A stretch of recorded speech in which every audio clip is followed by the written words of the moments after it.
Rabbi israh li sadri wa yassir li amri wahlul 'uqdatam min lisani yafqahu qawli, amma ba'du. Assalamualaikum warahmatullahi wabarakatuh.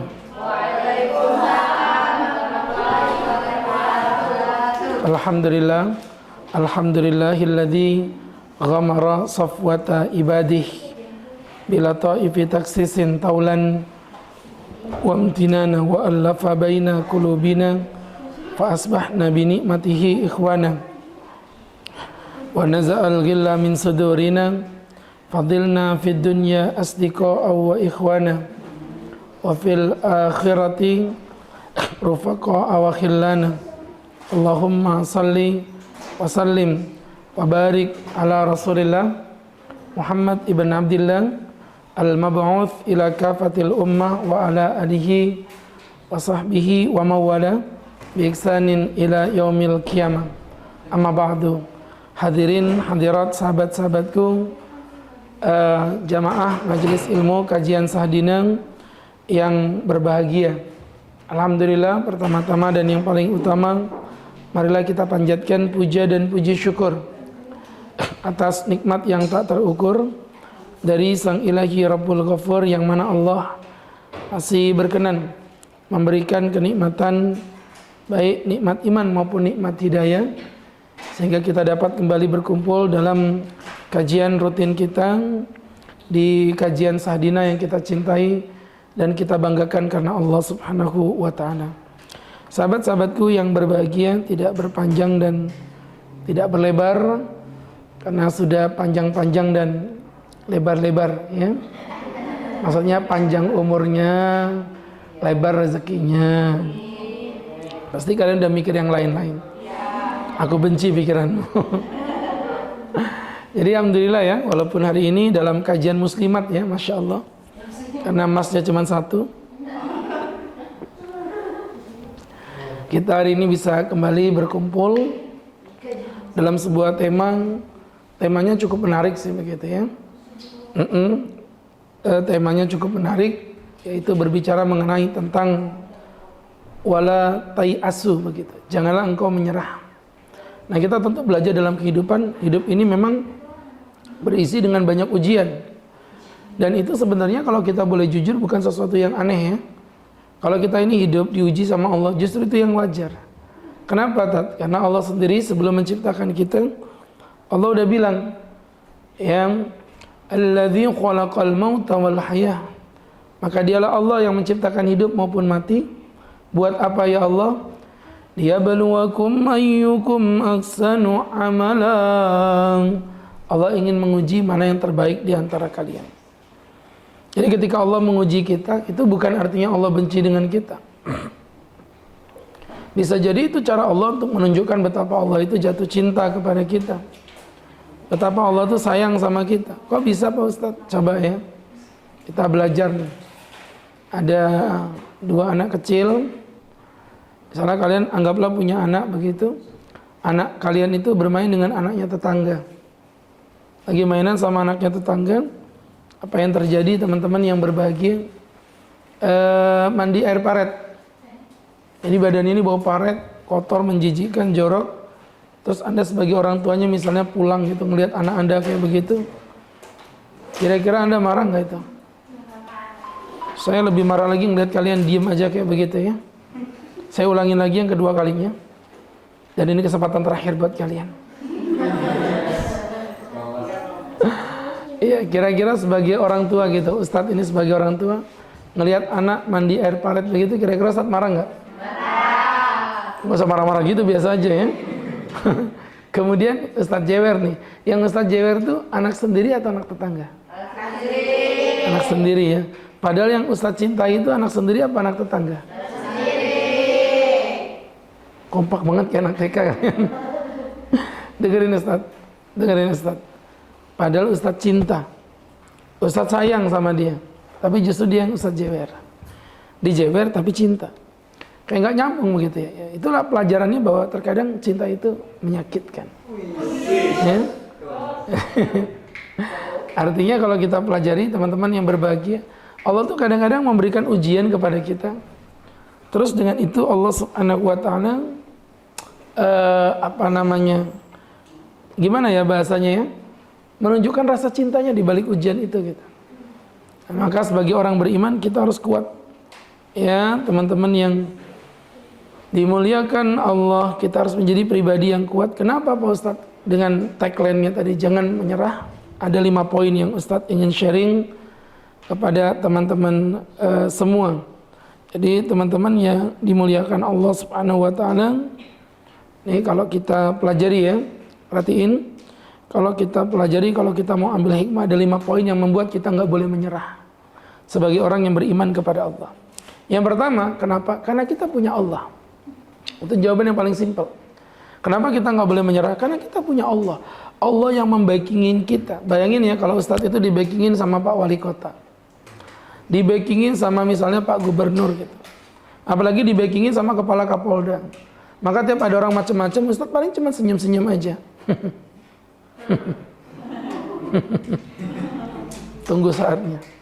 Artinya Ustadz merasa kayak seakan-akan jadi super gitu. Karena didekengin oleh pejabat yang hebat gitu. Nah bayangin kalau Ustadz didekengin sama Allah gitu. Iya, didekengin sama Allah dimanapun kita berada. Wallahu ya'asimuka minan nas. Allah akan menjaga dirimu dari keburukan manusia. Ya, jadi itu ayat diturunkan kepada Nabi, tapi ulama tafsir mengatakan itu bisa diterapkan juga kepada setiap orang yang beriman kepada Allah. Maka kalau kalian merasa punya Allah, jangan pernah kalian merasa menyerah, karena mohon maaf ya, katakan kepada masalah yang besar, hai masalah yang besar, aku punya Tuhan yang lebih besar daripada kamu. Dan dia adalah Allah Subhanahu wa taala. Segede apapun musibah yang menimpa kalian, yakini bahwa itu sudah melalui proses scanningnya Allah. Bahwa Allah udah men-scanning nih, bahwa musibah ini udah cocok untuk Anda lewati. Begitu, karena Allah sendiri yang menjanjikan la yukallifullahu nafsan illa wus'aha. Allah tidak akan membebani suatu kaum atau seorang manusia sesuatu yang dia sendiri tidak mampu menanggung musibah itu kepada dirinya. Artinya apa? Semua musibah yang kita terima ini sudah ada dosisnya, teman-teman ya. Jadi berangkat dari situ, kalau dokter aja nggak mungkin lah dokter itu ngasih ujian ngasih obat di luar batas kemampuan pasiennya. Ya sama-sama gini, ini perempuan normal, ini perempuan hamil gitu. Penyakitnya sama-sama batuk. Kira-kira obatnya sama apa beda? Beda. Walaupun penyakitnya sama. Karena sebagai dokter nih, Ustaz tahu nih, ini orang hamil nggak mungkin dikasih obat yang sama dengan yang menghamili misalnya. Ya. Kalau yang hamil harus obat-obat spesial. Kalau yang menghamili ini kan bebas-bebas aja. Jadi berangkat dari situ, teman-teman yang dirahmati Allah dan yang sibuk makan ngunyah nggak selesai-selesai, ya dirahmati Allah. Subhanahu wa ta'ala. Kalau kurang kenyang pakai nasi boleh lah Mbak, nggak apa-apa ya. Jadi artinya apa gitu ya? Artinya pelajarannya kalau kita pelajari, kita punya Allah gitu. Kenapa kita harus takut? Makanya tema kita minggu lalu itu 2 minggu yang lalu ya. La takhaf wa la tahzan. Jangan takut, jangan sedih. Innallaha ma'ana. Allah itu ada bersama kita. Maka kalau ini kalian terapkan di hati kalian, teman-teman yang dirahmati Allah, ya mohon maaf ya, sosok Nabi pun jangan kalian pikir gak punya rasa takut. Nabi itu juga punya rasa takut loh. Mohon maaf, Ustadz juga sama. Dulu saya pikir Ustadz itu gak ada takutnya. Ketika saya mondok, bagi saya seorang Ustadz itu kayak hero gitu, kayak pahlawan. Saya punya seorang Ustadz itu udah ganteng, muda, belum nikah, tapi pinter, kemudian pinter pencak sirat itu. Sehingga kalau ada preman-preman ganggu pesantren, beliau yang maju duluan itu. Nah, jadi bagi kami nih sebagai muridnya, wow ini keren banget ini Ustadz yang satu ini gitu ya, Ustadz idaman lah. Akhirnya apa yang terjadi teman-teman? Ada orang santri meninggal dunia, tenggelam. Orang tenggelam itu nggak tahu kenapa ya, tangannya mesti begini nih. Ustaz juga nggak ngerti itu, mesti tangannya begini, ngangkat begini. Makanya agak susah tuh ditekan begini. Nah waktu itu sama si guru saya diurut sini. Karena namanya Ustaz serba bisa kan, ditekan tek, diikat sama beliau pakai ikatan kain, set gitu. Nah habis dimandikan mau dikafani. Yang mandiin tadi terakhir nggak ngikat dengan kencang, akhirnya tangan tuh naik lagi begini. Wah itu satu kampung kabur semuanya. Ustadz-ustadznya juga. Terus saya bilang loh, Pak Ustadz ternyata bisa takut. Bukan takut, tapi kaget. Sama aja. Jadi teman-teman, dari situ Ustaz ngerasa gitu ya, bahwa semua manusia itu yang bisa takut gitu. Kira-kira Nabi Allah Adam waktu beliau melihat apinya yang dibuat oleh Raja Namrud, kira-kira Nabi Ibrahim itu ngerasa takut gak kira-kira? Takut. Sama takut. Tapi ketika Allah berfirman, Kuni bardaw wa salaman, hai api, jadilah engkau dingin dan keselamatan untuk Ibrahim. Di saat itulah Ibrahim karena merasa punya Allah, maka dia jadi nggak takut, masuk dia ke dalam api. Kalian pikir, mohon maaf ya, ya iya Tat, saya juga kalau yang ngomong Allah, saya mah juga percaya. Nggak mesti, nggak jaminan. Sekarang Ustaz mau tanya, andai kata ceritanya Sahdina capai target, ya klaster Nabawi, Douma Project tuntas semuanya. Misal contoh, akhirnya kemudian kita rekreasi ke Malang, ya kita jalan-jalan ke Malang yang ada RSUD-nya itu, ya. Oh, Gunung Malang itu beda. Ini kita jalan-jalan ke Malang, kita naik-naik ke puncak gunung. Itu gunung tinggi sekali. Kan kita lihat tuh kanan dan kiri, subhanallah teman-teman, ternyata banyak pohon. Kok kalian tahu sih? Kan Ustaz menghayal ya. Jadi teman-teman, akhirnya kalian selfie kan di atas gunung, cekrek. Nggak sadar di belakang itu ada jurang. Akhirnya kalian kepleset gitu, udah jatuh, namanya orang jatuh kan sekena-kenanya, tolong, dapat ranting pohon, udah. Kalian gantung di ranting pohon ini. Nengak ke atas, bentuknya curam begini, nggak mungkin dong dinaikin. Nunduk ke bawah, dengerin, ternyata di bawah adalah samudra, gelombang dengan kabut putih, di negeri dongeng. Kaki kita ini kena angin semilir, ya. Anginnya kenceng, begitu. Apa kira-kira yang terjadi teman-teman? Kalian pun berdoa, sudah nggak bisa ngarepin siapa lagi. Naik nggak mungkin kan, curam begini tadi, nggak mungkin lah dimanjat sambil curam begini kan. Sudah tinggal Allah, ya Allah, tolong hamba ya Allah. Allah bilang, ya aku tolong kamu. Tapi syaratnya satu, apapun ya Allah. Benar, cius. Mie apa? Mie oyeng. Udah yakin banget tuh dia. Kata Allah, oke, kalau emang itu mau, aku akan tolong kamu. Tapi syaratnya satu ya. Apapun ya Allah, aku mau. Beneran ya? Bener. Dalam hitungan ketiga, lepaskan tanganmu dari ranting pohon itu. Pasti kalian gini, wih. Bagusnya apa? Ya, bayangin kalian tuh kalau Allah nolong apa ya? Datanglah burung raksasa yang kayak di Indosiar itu.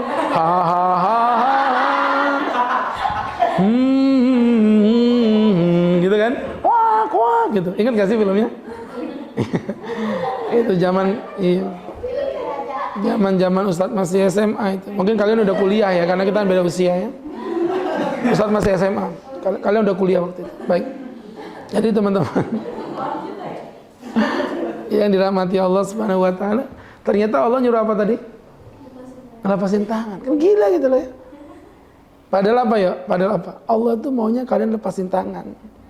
Kenapa? Karena dalam hitungan 3 detik ke depan, itu tepat di bawahnya ada kapal Titanic yang sedang berjalan. Dan kalau Anda lepas tangan, Anda jatuhnya tepat di pucuk paling depan dalam posisi seperti ini.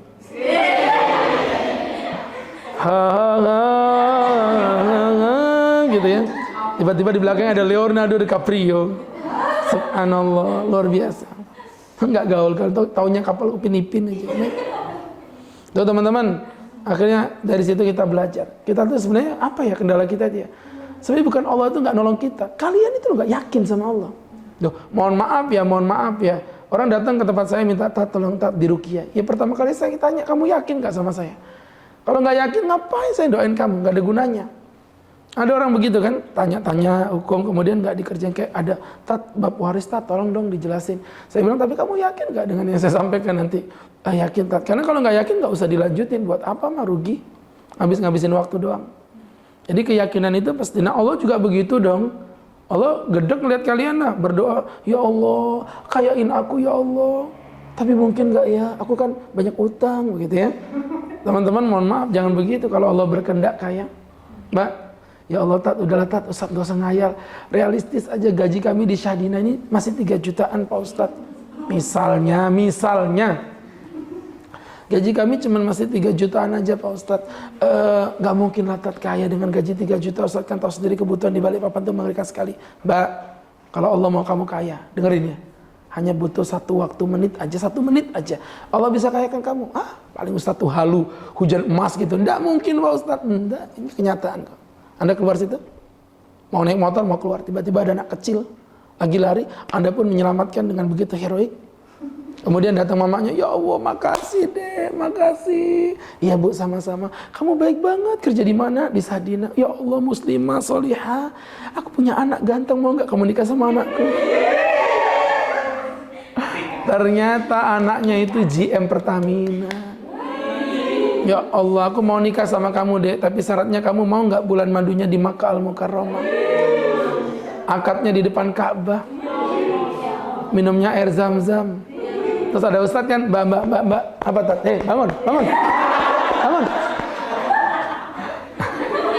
Ya nggak apa-apa. Kata orang bijak, ahlamunal yaum hakikatunal ghad. Mimpi kita di hari ini adalah hakikat kita di hari esok. Saya nggak pernah kok mimpi bisa ceramah di Sadina, nggak pernah Ustadz. Ustadz nggak ada. Kenalannya kalau nggak salah Mas Dodi kan kenalnya dari IDC tuh, Mas Uli. Mas Uli itu sering wawancara saya kan di IDC. Cuman gitu aja sampai sekarang ketemu, malah dia datang pertama kali saya ingat sekali. Karena Mas Dodi itu ke rumah pertama kali kenal saya itu ada berkesannya.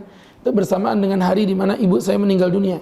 Jadi saya ngobrol sama beliau, lagi ngobrol masalah acara di hotel itu. Waktu itu saya dikontak keluarga dari rumah sakit suruh datang. Makanya saya berkesan sekali dan alhamdulillah sampai hari ini kita masih kekeluargaan. Dan beliau sering sekali datang ke rumah saya jam 11 malam kita kalau ketemuan. Jam 12 malam gitu ya, bahas-bahas kalian begitu. Gimana anak-anak tak serius nggak? Nggak terlalu sih. Ya. Jadi teman-teman, gimana Tat minuman? Bagus, udah susu beruang. Hari ini nggak ada ternyata, baik. Jadi teman-teman, maaf ya, saya cuma menilai yang ada aja. Iya, kalau yang nggak pasti gak usah dibahas. Cuy. Baik teman-teman yang berbahagia. Jadi gitu ya teman-teman ya, itu tadi yang Ustadz bahas. Jadi karena kita merasa punya Allah. Yang kedua, karena kita menjadi orang yang beriman.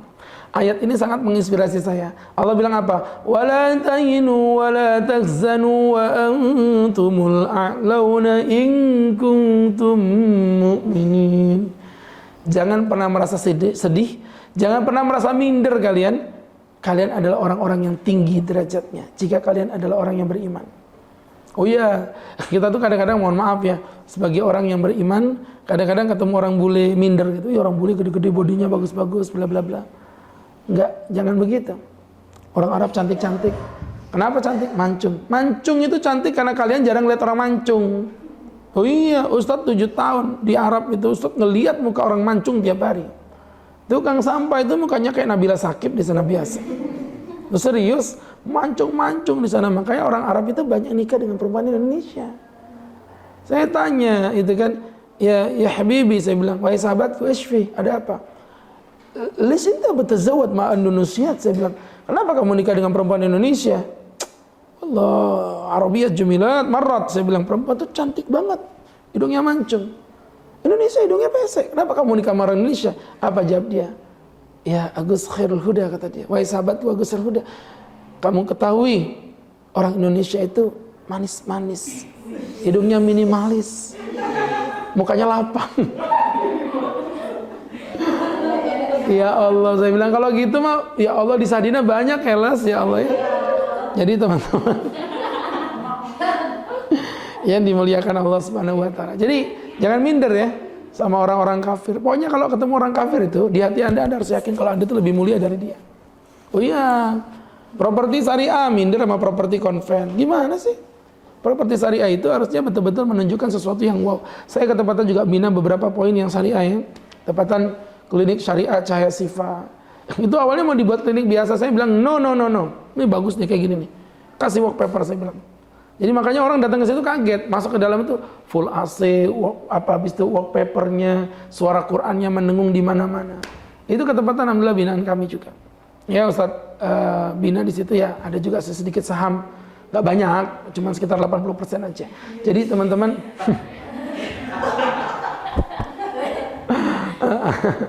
jadi teman-teman yang dimuliakan Allah Subhanahu Wa Taala, tuh di klinik syariah ada lagi juga kemarin tuh gitu, orang-orang kan gitu, ala ini anutat syariah biasa aja, jangan Anda bawa nama syariah itu harus yang VIP loh. Ya makanya alhamdulillah tempat kita kan bagus, suasananya seperti ini. Apa namanya, tempatnya juga sangat bersih. Ini harus seperti ini gitu. Jangan minder jadi orang berislam itu. Ya kalau kita berislam itu harus yang perfect dan sempurna. Pakai gamis tuh masuk pesawat malu. Jangan kan pakai gamis, Ustadz pakai sarung betulan. Oh iya, kalau Ustadz ceramahnya misalnya contoh kayak ke Berau, itu kan naik pesawat. Biasanya Ustadz kadang berangkat pagi pulang sore. Kalau masih nyempat gitu, saya malas itu pakai sarung aja begini berangkat naik pesawat. Ada orang gitu ngeliatin saya gini. Saya tahu matanya itu menghina saya. Naik pesawat kok pakai sarung. Dia belum tahu ISIS. Tahu ISIS nggak sih? Yang suka perang-perang itu loh ya. Kayak ISIS. Akhirnya apa yang terjadi? Saya tuh nggak tahu. Saya nggak ngerti, tiket saya dibeliin sama mereka kan. Jadi yang waktu itu yang undang Pak Muharram almarhum itu, Bupati Berau. Jadi kertasnya saya setorin, langsung datang orang dari perwakilan Bupati Berau. Ustadz Agus ya? Iya, ayo Ustadz ikut saya. Loh, nggak lewat pintu itu? Enggak Pak Ustadz, Ustadz lewat pintu sebelah sini. Dimasukkannya saya, ternyata itu tiket kelas VIP. Duduk Ustadz paling depan. Orang tadi itu yang melihatin saya, lewatin, saya giniin aja. Ya Allah, sambil saya kipas-kipas gini sarungnya. Ya Allah. Belum tahu dia ngomong sama siapa, ya kan? Brand ambasadornya Sahdina dilawan. Jadi teman-teman yang dimuliakan Allah Subhanahu Wa Taala, itu tadi ya kalau punya iman jangan malu mbak, berhijab kayak begini jangan malu. Berhijab banggain dong hijab kalian, kenapa harus malu? Ya kan? Berhijab itu kebanggaan. Iya, bidadari di surga bersayap, bidadari di dunia berhijab, begitu ya. Jadi teman-teman banggain hijab kalian. Kalau perlu tuh gaya-gayain depan orang yang seksi-seksi itu, yang nggak jelas itu. Alhamdulillah semenjak berhijab mbak, kulit kita jadi lebih putih, merata. Dulu nggak berhijab itu mukaku muka siang, leher malam mbak. Tahu nggak kamu? Kan ada tuh yang mukanya bening putih, lehernya hitam gitu, astagfirullahaladzim. Kok jorok sih?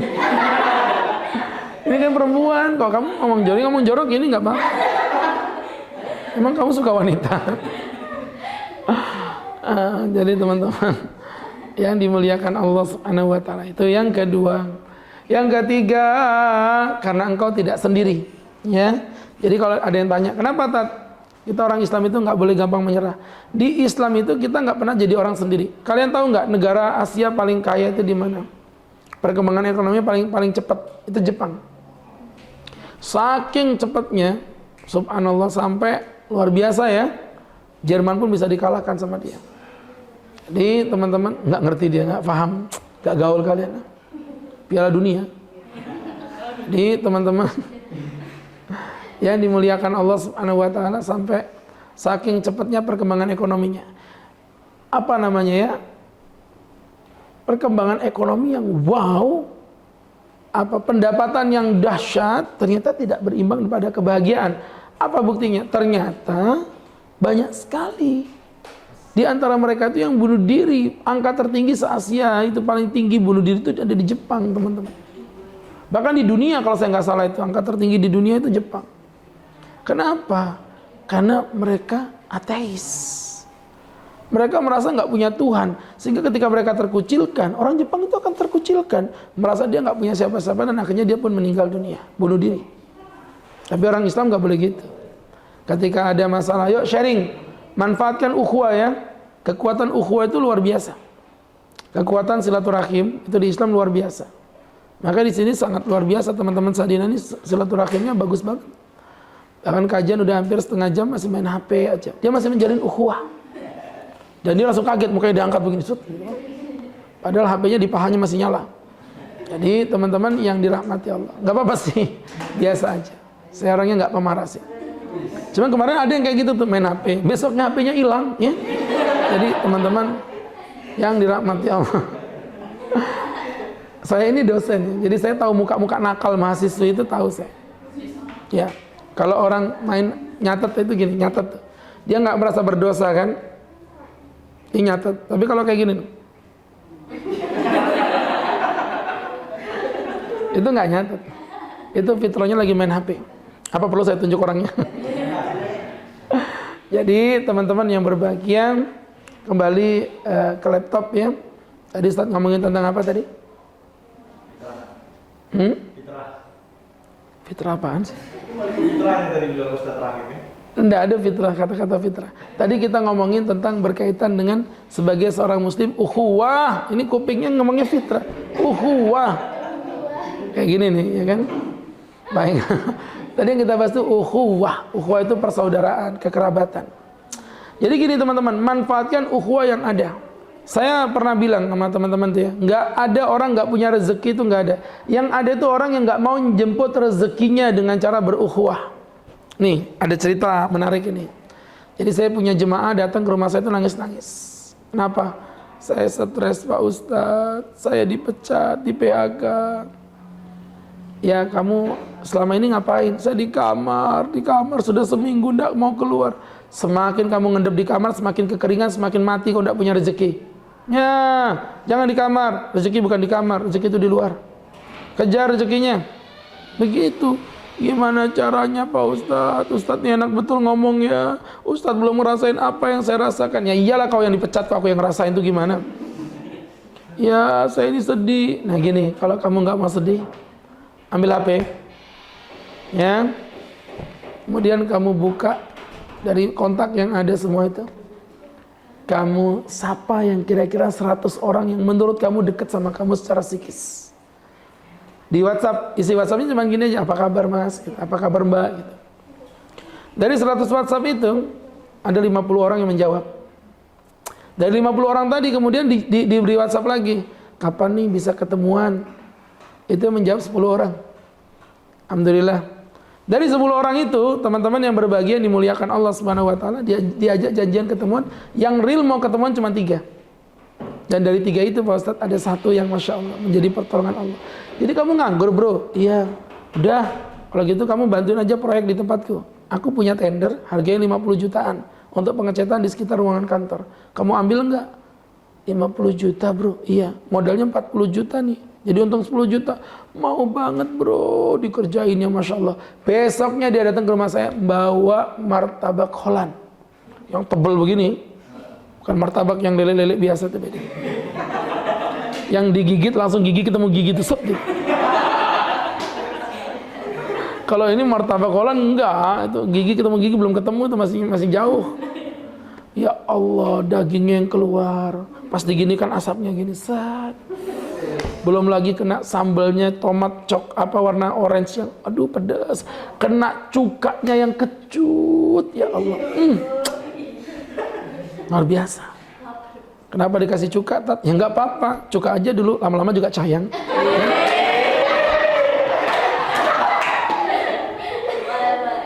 Jadi teman-teman yang dimuliakan Allah ya Subhanahu wa taala, itu tadi ya kaitan dengan apa tadi, cuka begitu ya. Itu akhirnya kamu katanya nggak punya duit bro, kok bisa bawa makanan mahal begini kan? Ya gitulah Pak Ustadz, berkat doa Ustadz alhamdulillah saya akhirnya kemarin bisa ambil tendernya dan saya dapat keuntungan 10 juta. Ini saya buat modal untuk dagang-dagang kue Pak Ustadz di depan rumah. Masya Allah, mudah-mudahan berkah. Jadi artinya teman-teman, selama Anda memegang ukhuwah, nggak ada orang itu yang betul-betul apa ya, contoh mohon maaf ya, Ustadz waktu pertama kali bangun pesantren sama si Abang Sutiansa desainernya itu, Ustadz dikasih gambar kan, ngelihat gambarnya cantiknya bangunannya 5 lantai, otak saya itu langsung coba bangunan langsung cek 5, saya udah bayangin visualnya ada sudah ya, itu betul-betul ada gambaran Ustadz tuh nyata begitu. Ini belum ada ini ya. Jadi teman-teman belum. Jadi teman-teman yang berbahagia, yang dimuliakan Allah Subhanahu wa taala. Ya apa ya? Dalam hati Ustadz itu kayak sudah semangat gitu. Berapa bang ini kira-kira dana finalnya? 15 M Pak Ustadz. Terduduk Ustadz. Ku menangis membayangkan. Sedih lah Ustadz. 15 miliar itu duitnya siapa? Jangan kan Ustadz Agus. Sadina pun belum tentu punya uang seperti itu.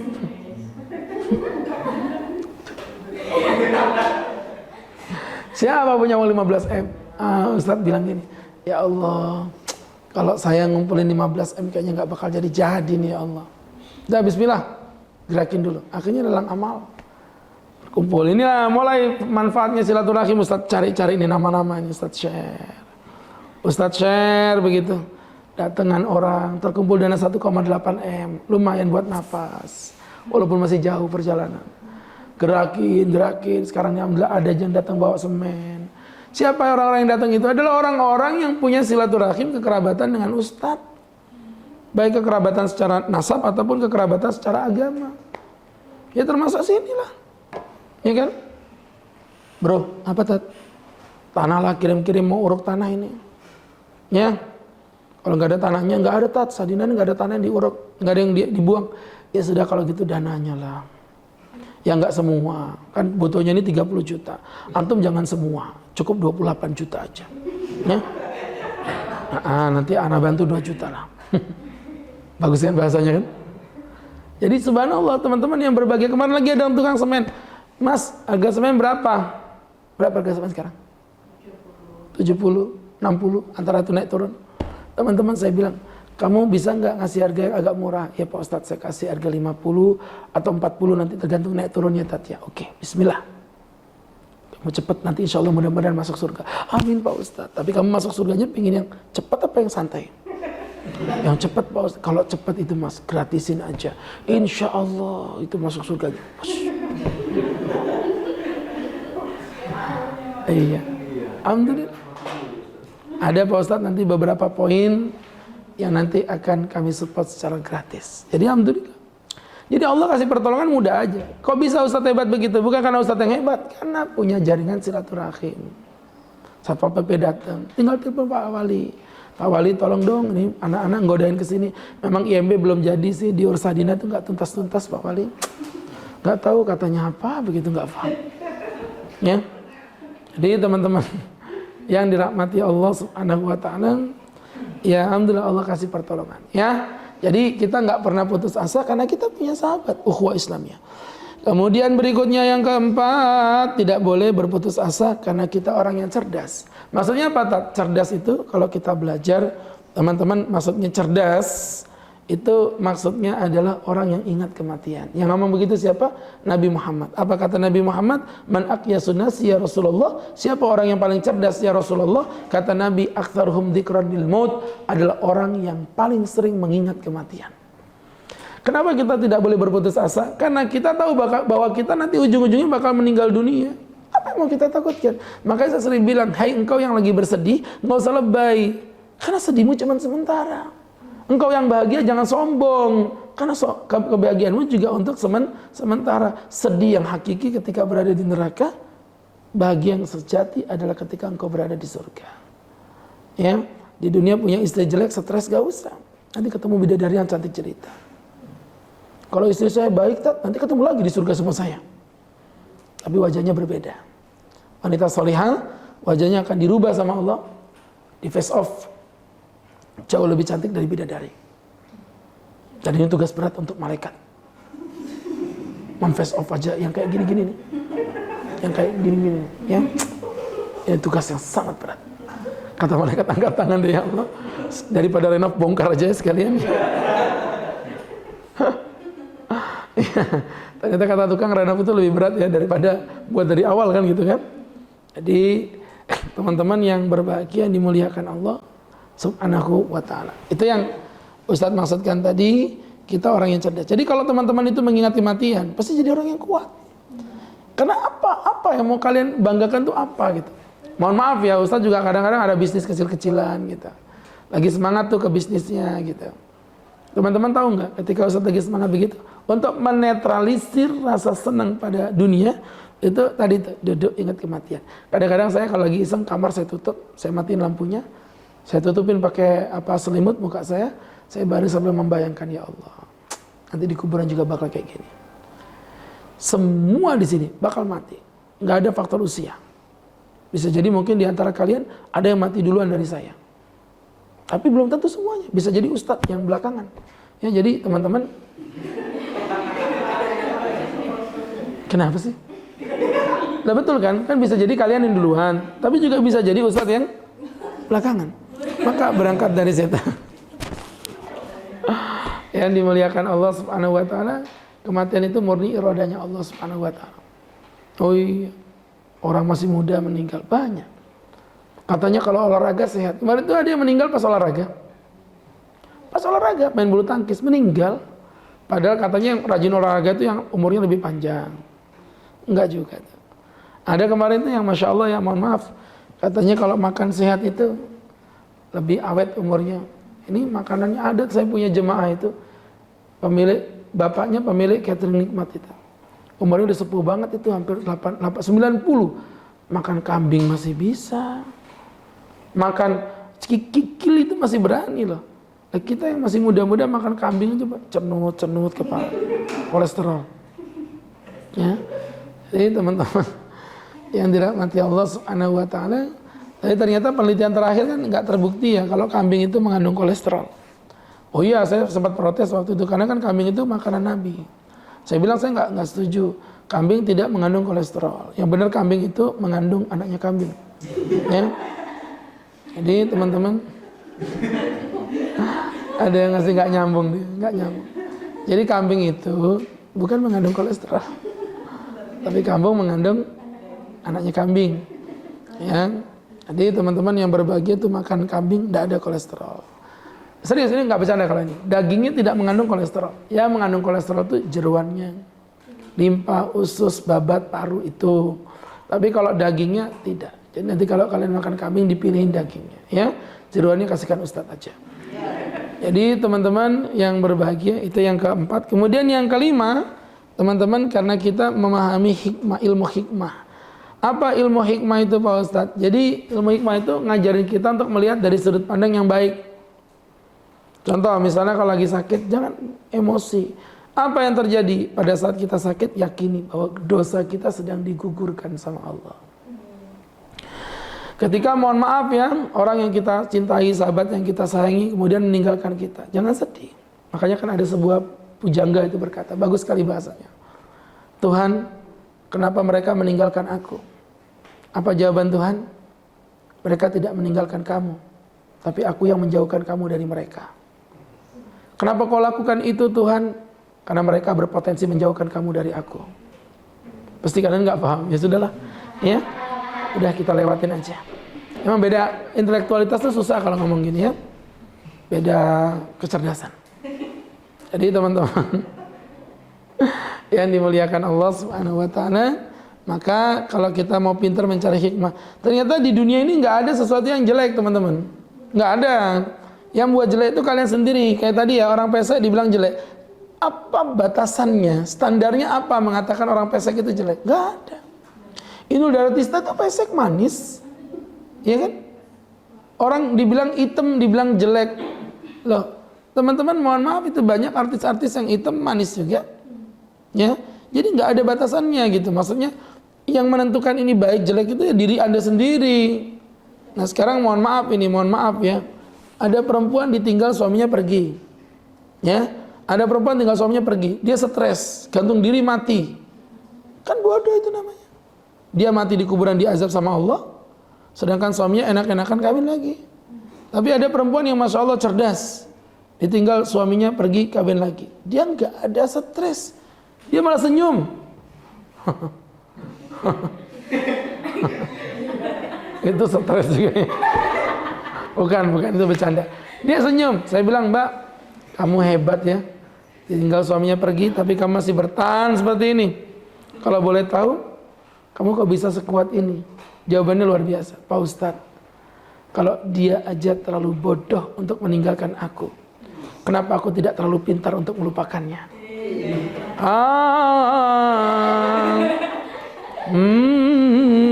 Subhanallah.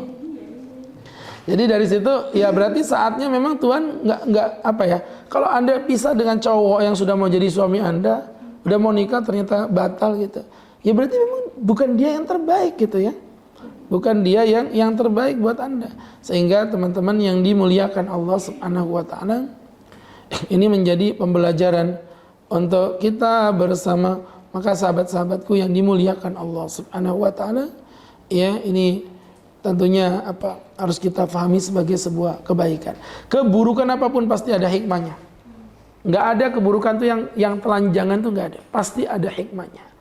Jadi kadang-kadang hikmah itu kita dapatkan belakangan. Contoh ya, waktu saya kena pandemi pertama kali yang rame-rame itu, kan nggak bisa kajian. Saya tuh mikir, apa sih hikmahnya kayak gini? Orang kajian aja nggak bisa. Gara-gara itu akhirnya kan banyak tuh kajian online, dan alhamdulillah menyebar sampai kemana-mana.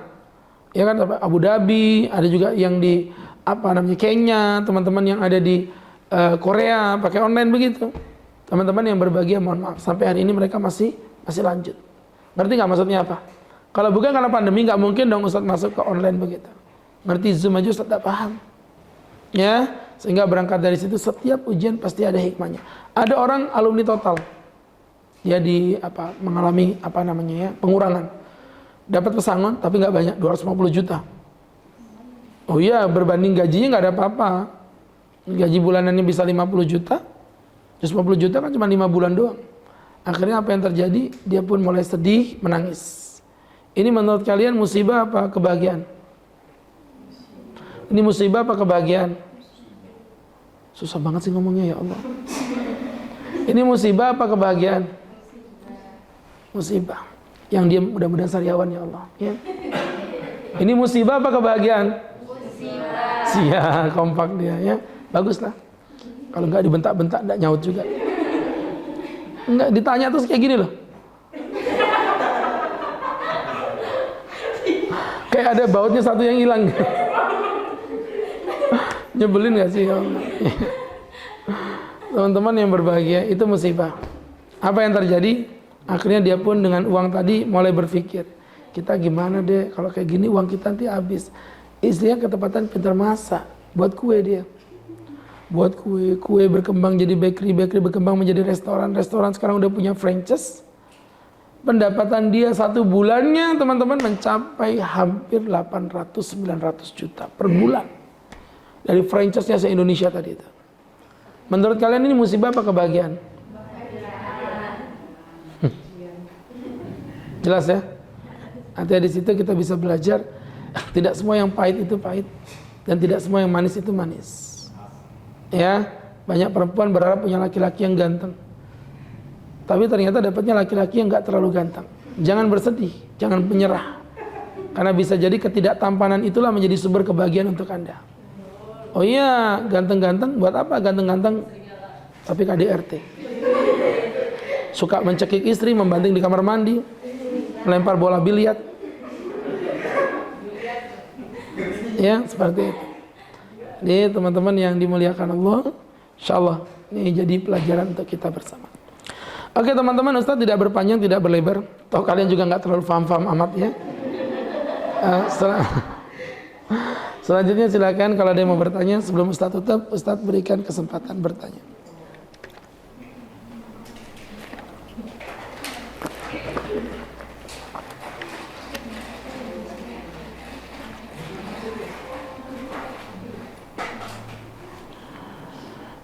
Silakan.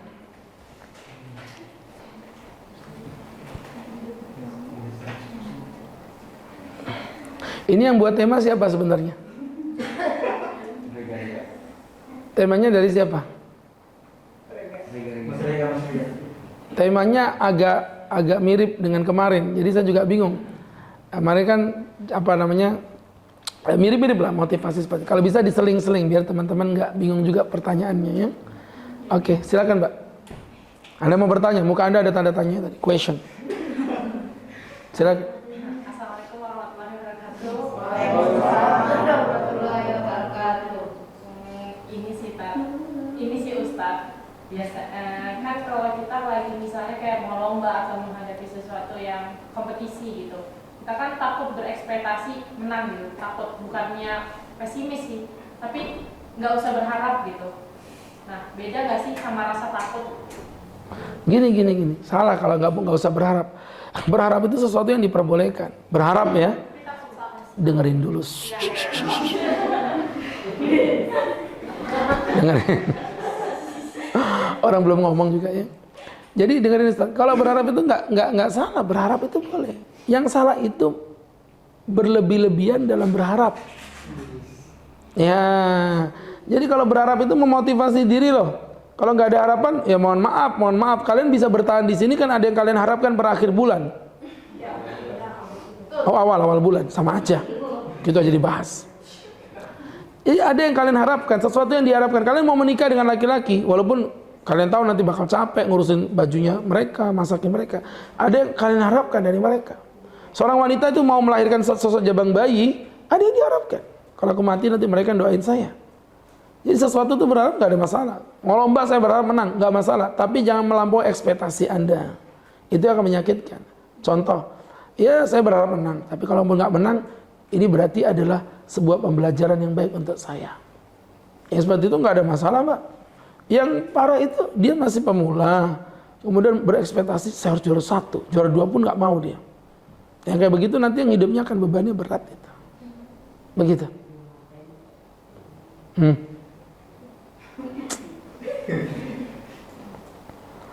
Ada yang lain?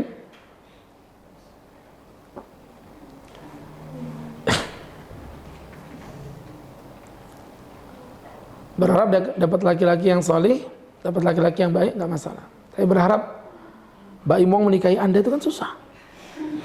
Itu yang buat nyakitin diri itu begitu. Silakan Mbak.